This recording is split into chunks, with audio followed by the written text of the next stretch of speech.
Hi, family. I barely took a breath. Right. As I said, I wanted to come back with you and share the whole applying this raw thing to my own experience. And I'm going to do that through reading to you something I shared at an event we have in Barbados, or we had, I don't know if they have it anymore, called Him Speak. And this was on May 19, 2008. This was where Dr. Mikey Roberts, he invited me along with 9 other persons to share our stories. And he gave each of us a hymn that we were to use as the platform for sharing. So the hymn he gave to me was a hymn by Ray Palmer, My Faith Looks Up to Thee. Yeah, My Faith Looks Up to Thee. It was quite, man, let me tell you. So let me get to it quickly. So just to give some context, it was at the St. Michael's Cathedral, very grand, wonderful building. And there were lots of people there. And it was also televised because I saw it on national TV sometime after its recording. So he told us that he did not want a sermon, that we get enough of those. He just wanted us to share a story. And what we are discussing in our Raw Faith theme, we are discussing stories. So let me get started. I'm going to begin and some of you would have heard this already, so if you want to skip the video, that's all right. So I say, my bubbling excitement about this appointment had me deeply considering what I should share for those 3 to 5 golden moments, because you were limited 3 to 5 minutes, although some people went on for longer than that. What he said was so true. I found it is much easier to share something that's short than something that's long. All right, so anyhow, so I get to the part now where I'm about to go up. So I say, as my moment to go to the podium approached, there was a very nice balance of calmness and excitement in me. No fear whatsoever. I knew that this occasion was written in my book of life even before I was born. Our cue to begin to speak was when the lights focused on the podium brightened. This was the moment. With unsquashable pluck, not of my making, I shared my heart with the willingly captive audience, and now with you, my travelers, or my listeners. Following is what I said. By the way, this entire what I'm going to share is within a letter called Radical Faith, which really is a kind of raw faith. And if anybody wants to read it, you don't have the book, I'm very happy to share that letter with you.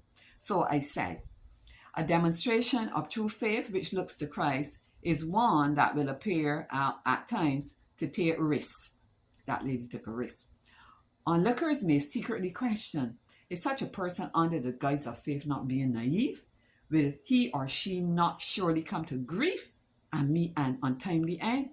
And so there will always be those who will sneer and scoff at faith demonstrated in a way which appears to them unfathomable and illogical.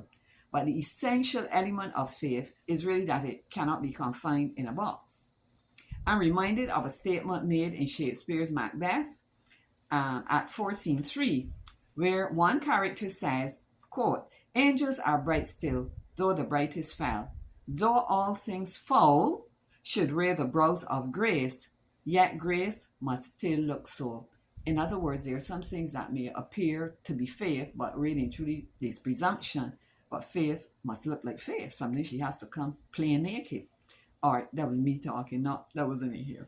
So I went on to say, faith cannot disguise itself, though its impostor presumption will masquerade in almost similar apparel. But faith in the living God and his power must stand radically as faith. It distinguishes itself from its counterfeit presumption in 4 ways. It seeks only the will of God in any situation. 2, it will wait patiently on God to act in his own time. 3, its chief concern is the glory of God. And 4, faith does not back down. It says, though he slay me, yet I will trust him. It declares, as did those 3 Hebrew boys, I know that my God is able to deliver and will deliver. But if not, the words but if not do not deny faith's potency, but also embrace without fear the supreme will of a loving God. The year 2003 commenced for me an amazing, incredible, and indisputably supernatural adventure with God. You're going to have to give me a little time today. It was the race of my life. I started to lose weight mysteriously, though I didn't go on a diet. Man recommended a procedure, but through the avenue of prayer and seeking the will of God, I was led on another pathway of healing. My Heavenly Father revealed clearly to my heart that I would go through the valley of the shadow of death. Not a I should have added on standing up. Not a theatrical performance, but a real walk. My decision to go God's way of natural remedies was definitely a leap of faith, and any venture not pursued in a clandestine manner will invite curious spectators, soothsayers, and clairvoyant commentators, wise in their own eyes. Possibly there was some speculation as to how soon I would be packaged as a meal for the maggots. But the psalmist David says, "Let none that wait on thee be ashamed." That's Psalm 69:6. Time is its own expositor. To this day, God has imparted among a plethora of blessings, rich grace to my heart. When I stop to consider this grace of which Palmer writes, I think of God's grace, which has been sufficient to infuse me with spiritual adrenaline, enthusiasm, incredible strength, and vigor to sing loudly and joyously and in the correct major key in the valley. I recollect in September 2006 when Reverend Jeremy Francis of the Moravian Singers said he was put his neck on the block that God would keep me strong. When I last saw him, his thick, sturdy neck was still in place. He needs not fear decapitation. Presumption can manage a 100-yard dash, but faith has the strength to run a marathon. When we are placed in a crucible, far from grumbling and fretting, our faith should lead us to pray that our love for God, as Palmer writes, would not change, but become a living fire. Whatever dark maze we may have to tread, God promises to be our infallible guide, whose very presence can dispel all darkness, turning it into day. The paradox of prayer, as well as the essence of persevering faith, is that we can grasp tight firmly in our hands that which we may not fully see with our physical eyesight. Faith operates therefore on the principle that the prayer can be answered in the supernatural realm before its manifestation in the physical realm. Illogical by man's carnal and limited reasoning, but totally logical by God's superior and infallible wisdom. In conclusion, I reflect on the challenge thrown out in last year's Independence Day message to our nation by that young and eloquent preacher, Jamal Franklin. He passionately called upon older persons to tell their experiences to the young, to share their stories of struggle and triumph. Stories can put a face to God and make him more real. That's what the biblical stories do. I've been documenting this amazing adventure for the past 5 years. The term is by no means a misnomer. The published